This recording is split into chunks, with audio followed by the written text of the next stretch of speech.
This guy's warm-ups are more exciting than your fights. Yes, we're breaking down another warm-up of Yuki Yoza because he's got another win in one championship, which makes his second win, and there's some new calf pads on the padman Masakazu Watanabe. But first, I'll just let this full warm-up clip, this 45 seconds of just pure pad smackage play out, and then we'll get into breaking it down.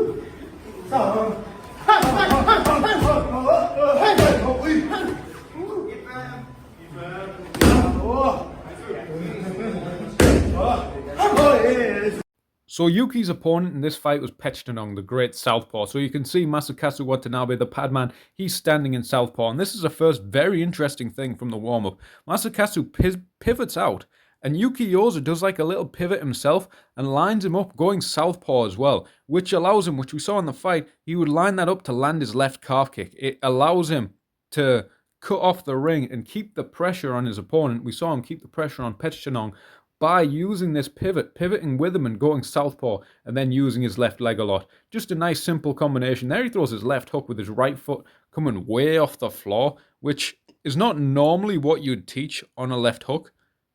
Boom, he's going to hit this cross. We'll watch it on the slow-mo, but we'll see on the left hook, that right foot of his is coming off the floor and drifting this way. Very risky against especially a southpaw, but it gets a lot of power, and he's still leveraging this right shoulder back. Normally, you would teach someone to keep their right foot on the floor as they're throwing a left hook, but it allows him to pivot round on that right foot and then track Masakazu Watanabe, or in the fight, track his opponent Petchtanong around so he can land that left calf kick and make the ring feel really small. Let's have a look here. He's got some new equipment, new gadgets. Look at those shin pads. Now, I can't imagine you'd ever spar in these shin pads, but they're absolutely huge. And I'm guessing that's because they blast calf kicks at every angle. Look how deep around this shin pad goes. I've tried Googling how to find these Fairtex shin guards. They might be new, they might be prototypes. I'm not quite sure, but they're very interesting. I'd like to play around with some of them and go full Gundam, go full Transformer in my own pad holding. It's quite interesting, but you'd lose a little bit of the sensitivity, and you'd lose a little bit of the sense of where you're actually hitting because the calf kicks are so based on accuracy, but you could really drill them in, especially the inside calf kick. They're very difficult to pad. I've got a thick set of shin guards and I can wear them whilst I'm padding, but it's very difficult to pad for those inside calf kicks. A little double attack from Yoza there. He does a left Yoza kick into the back leg. Boom, he checks, Yoza kicks, and then he's going to fake the left and come up with the knee. Another thing there is, because he's going for the check, his padman here is quite live. It's almost into that sparring territory, a lot of their pad work. He's going for the check. He's going to be stood heavy on this leg so that it's going to allow for a very powerful Yoza kick. One of the effective things about the Yoza kick is that it's a counter to someone's ability to check. It's like that classic kind of fake the low kick, step across, and then kick inside the leg, but it could potentially be a lot more damaging. We've seen in a middleweight fight in K1, it kind of popped someone's patella out a little bit. Very risky. There's that triangle kick, southpaw style into a blitzing combination. He goes right triangle kick, steps down on the cross. See how he keeps good posture as he steps down. He goes calf kick into a cross in midair, and a jumping spinning back kick from very close. He does this in the fight, but it kind of catches low on Petchtanong there. A big risk of using that super in tight spinning back kick. But let's look at that triangle kick first, because it lines up really well against the southpaw, internally rotating the knee on the right leg.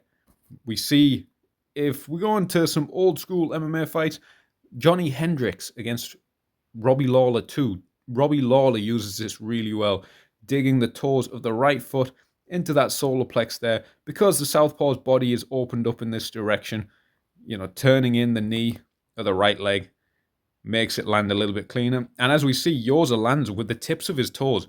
Let's see if I can pinpoint the moment there whilst he lands that right kick. he lands with the tips of his toes. Most fighters, when they use those Chisoku kicks, those kicks with the ball of the foot, they turn. They pull the heel back and land. They pull the toes back even and land with the ball of the foot. But Yoza lands with the tips of his toes. Like he says, he's crazy. No hand wraps, lands with the tips of his toes. You need some insane conditioning on your toes to do that. But the plus side is it's going to be very, very hard to block. The surface area is so small that even if you make a nice tight Dutch block, it's probably going to fit through the guard. And the surface area is so small, it's such a concentrated impact. It's going to do a lot of damage. There's that calf kick. You see how he's in tight when he throws that calf kick? He keeps both hands up. Conventionally, you're taught to swing the arm on the kicking side. You're taught, say you kick with your left leg, swing the left arm back to get a bit more power. But we're not seeing that from Yoza. Yoza, because he throws it at such tight range, a little bit of an adjustment from the Kyokushin. He keeps both hands up and then just uses the turn of his hips as power. And again, with a calf kick, it doesn't need as much power as if he was kicking the quad because it's hitting that small perineal nerve. There's very little room for, the blood to swell. Very little room. It's very compressive, the impact.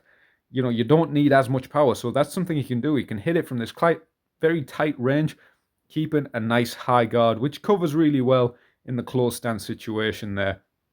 Boom, hitting the calf, hitting this massive Fairtex pads. If anyone can find a link for these, send them my way, because I'd want to have a little play around with them.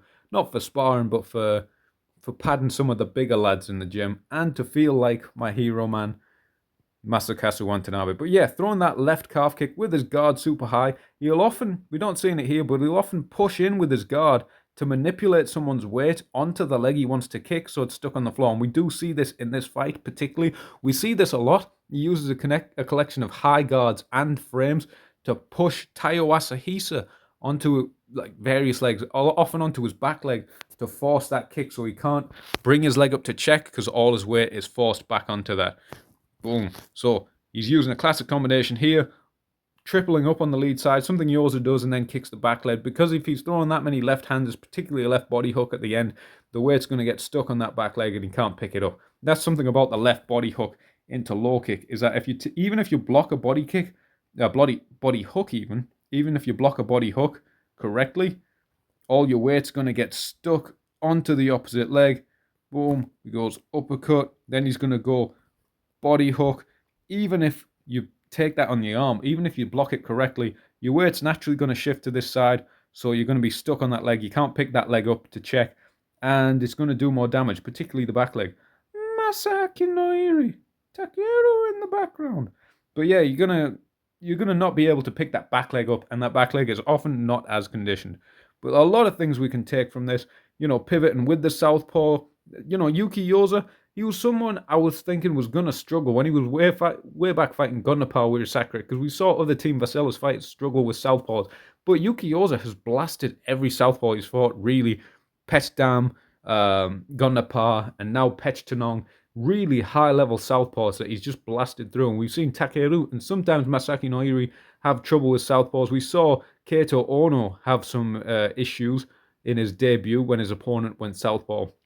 But Yuki Yoza seems to have written a book on fighting Thai southpaws, and a lot of it is around that left calf kick, using that right triangle kick, blasting short combinations like this, and using his own stance switches to make the cage small, or make the ring small even, because if you're stuck in one stance, it really limits your ring cutting opportunities there. See how he just naturally goes into his southpaw stance there, and then he can cut off the southpaw with the left calf kick. The left calf kick as they try and pivot. The weight goes heavy on that leg when they pivot, and he blasts the calf kick. So that's another Yuki Yoza warm-up breakdown. I think this is going to be a little bit of a tradition, but let me know who should break down next in the comment. I will get a breakdown proper of the fight. Might be live action. I might just find some footage of it and break it down, chop it up, or I might do a proper one in the gym. But let me know who should break down next. Whatever you're thinking, subscribe. Algorithms, get plenty of fiber every day.